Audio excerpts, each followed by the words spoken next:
Gente, o estupro de vulnerável, isso é um assunto que preocupa o Brasil, que preocupa o Piauí, que preocupa a segurança pública, mas é mais do que segurança pública. É uma campanha de conscientização que precisa ser feita. No estado do Piauí, 715 casos em apenas um ano foram registrados. O estupro de vulnerável. Eu vou trazer informações ao vivo com a repórter Gorete Santos, porque o Maio Laranja chama a atenção para a necessidade dessa proteção. Gorete, boa tarde. Boa tarde mais uma vez, Joelson, a você e a todos. Olha, situação realmente grave, né? 700 casos em um intervalo de um ano e com aumento em relação ao ano de 2022. Para você ter uma ideia, só agora, em 2024, nestes primeiros meses, já foram pelo menos 189 vítimas, né? Em 168 casos registrados. A gente está aqui com a subdefensora, né, geral, aqui do estado do Piauí, Verônica Cioli, para trazer informações para a gente sobre esse acompanhamento também que é feito pela Defensoria Pública, esse órgão tão importante para a defesa, né, de todas as pessoas que necessitam e que estão em situação vulnerável e que, infelizmente, são casos que têm crescido, ou pelo menos esses registros têm crescido, doutora. Isso seria, de fato, um reflexo mais do aumento dos casos, ou há também, de repente, uma conscientização maior e um encorajamento maior também das pessoas para fazerem essas denúncias, né? Boa tarde. Boa tarde. Não tem como afirmar objetivamente que você tem um aumento no número de casos ou aumenta a conscientização das pessoas. As pesquisas demonstram que é um pouco de cada coisa. A rede vem se estruturando, a rede de proteção, a população tem ficado cada vez mais consciente, a Defensoria Pública faz um trabalho de educação em direitos, campanhas, atividades nas escolas, conselhos de classe, para que a gente conscientize essa população dos seus direitos, principalmente a população vulnerável. A população vulnerável seria o quê? Em razão da situação econômica, em razão da classe, raça, gênero, idade. Então, crianças e adolescentes, lamentavelmente, são muito maltratados na nossa sociedade e são vítimas de um crime tão covarde como esse.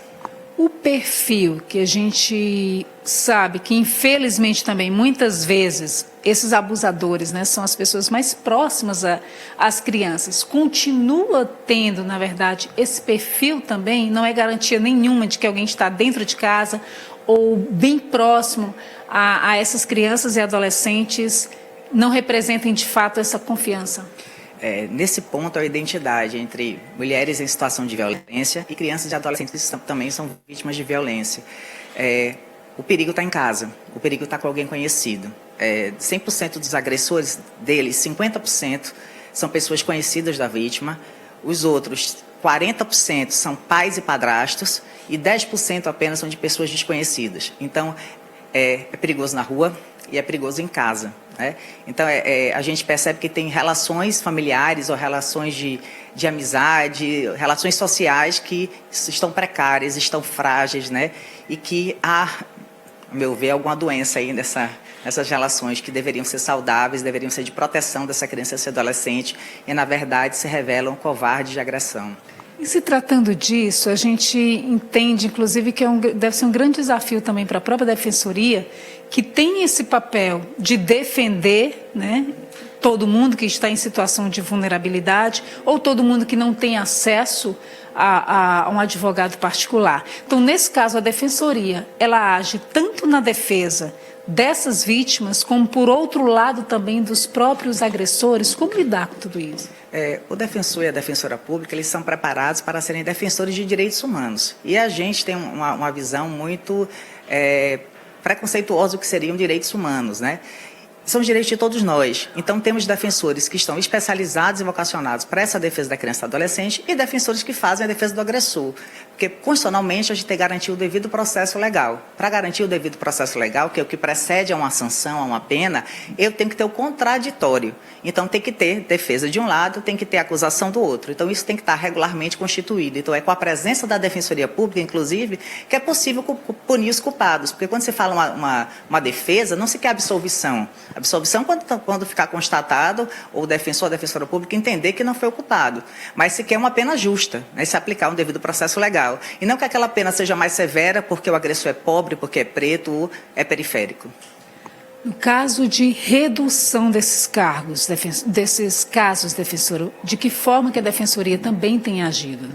Nós atuamos judicialmente, mas já atuamos também extrajudicialmente na sociedade. Então, fazemos trabalhos em abrigos, em escolas, em conselhos comunitários, fazemos a educação em direitos de mulheres líderes comunitárias, para que a gente possa, através dessa educação de direitos, divulgar quando configura um crime, a quem socorrer, o que eu devo fazer. Então, a partir que eu desnaturalizo um comportamento, como já foi muito tempo naturalizado, por exemplo, a violência contra a mulher, eu permito que se busque uma rede de proteção.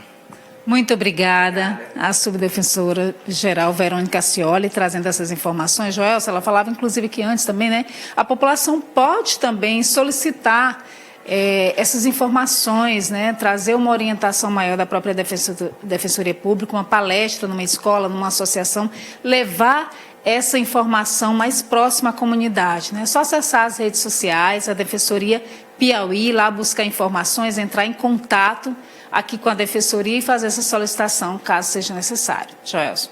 Muito obrigado, Gorete. Obrigado pelas informações. Muito obrigado à subdefensora-geral. Olha, é importante, eu digo sempre, as operações policiais são fundamentais, mas tão importante quanto, tão fundamental quanto é esse acompanhamento, essa consciência, essa construção de uma sociedade nova, que passa pela punição, claro que passa, mas passa pela construção de uma nova ideia. E aí eu acho que é importante família, é importante instituições, defensoria, Ministério Público, é importante escola, todo mundo entrar nesse movimento de proteção aos direitos, que começa da infância. Você construir uma sociedade que seja melhor do que a do passado. E isso é importantíssimo.